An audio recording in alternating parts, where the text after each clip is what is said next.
नमस्कार, आप देख रहे हैं बुलंद आवाज पूजा सिंह के साथ।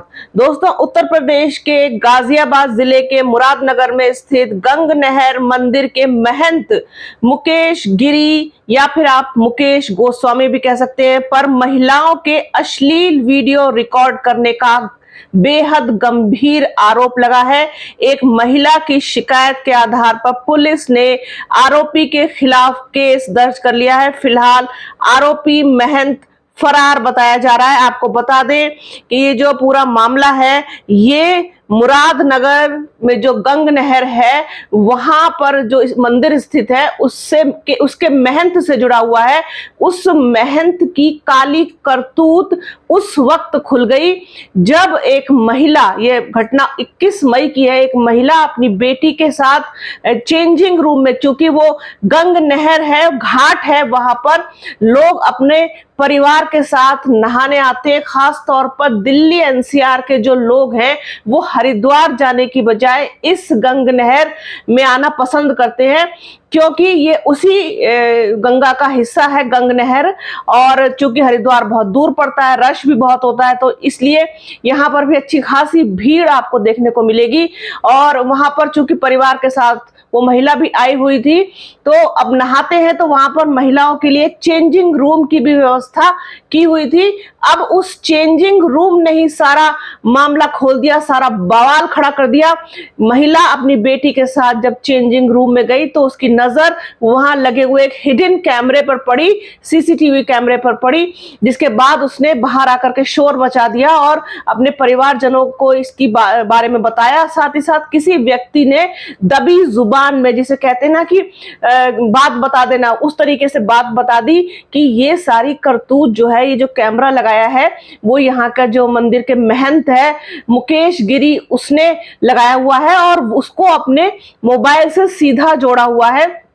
जिसके बाद वो इस पर महिलाओं को कपड़े बदलते हुए लाइव देखता है और इस तरीके की उनकी अश्लील वीडियो बनाता है। जब ये पूरा मामला सामने आया तो हड़कंप मच गया। इसके बाद महिला अपने परिवारजनों के साथ शिकायत करने के लिए पुलिस थाने पहुंची। पुलिस ने पूरे मामले को गंभीरता के साथ लेते हुए मौके पर पहुंचकर वहां देखा तो वास्तव में वो कैमरा जो है वहां पर था।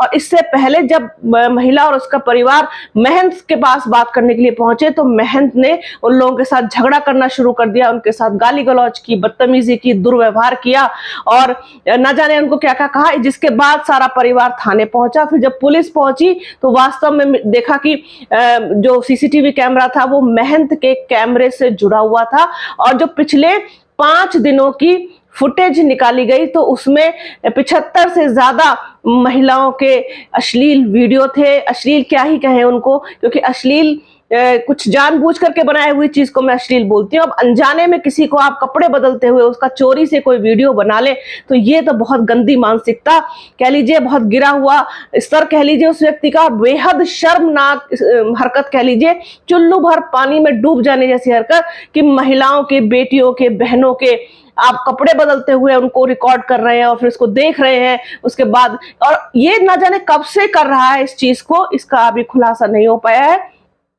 काफी सारे वीडियोस उसके मोबाइल की के जो गैलरी होती है उसमें मिले और इस पर बहुत रोष था लोगों में, जिसके बाद सख्त कार्रवाई हुई। और इसके बाद ये पता चला कि जो महंत है मुकेश गिरी, है कोई साफ सुथरी छवि का व्यक्ति नहीं है। मेरठ में भी इसके खिलाफ मुकदमा दर्ज है, धोखेबाजी का, जालसाजी का मुकदमा है। साथ ही साथ इसने जिस जमीन पर, वहीं गंग नहर के किनारे ही अपना मार्केट बनवाया हुआ है, दुकानें बनवाई हुई हैं, वो जमीन भी अवैध जमीन पर कब्जा करके बनाई गई है। उसमें से कुछ जमीन सिंचाई विभाग की है, कुछ वन विभाग की है और वन विभाग ने भी इसके ऊपर मुकदमा किया हुआ था। अब सबसे बड़ा सवाल ये उठता है कि इतने दिनों से जमीन पर कब्जा करके, मार्केट बना करके, दुकानें बना के, उनको किराए पे दे करके एक मोटी कमाई का जरिया महंत मुकेश गिरी ने बनाया हुआ था, इस पर अभी तक किसी की नजर क्यों नहीं गई थी?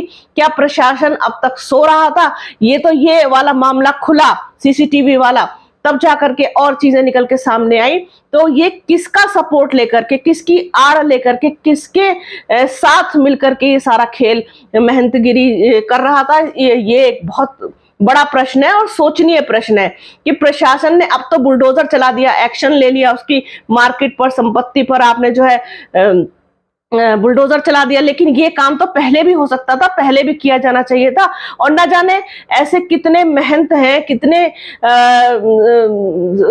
पुजारी हैं जो इस तरीके का काम कर रहे हैं, और आपने देखा भी है कि इस धर्म की आड़ लेकर के जिस तरीके से, चाहे वो आसाराम हो, चाहे आपके राम रहीम हो, चाहे इच्छाधारी बाबा हो, ये सब किस तरीके की करतूत कर चुके हैं और जेल में सलाखों के पीछे हैं।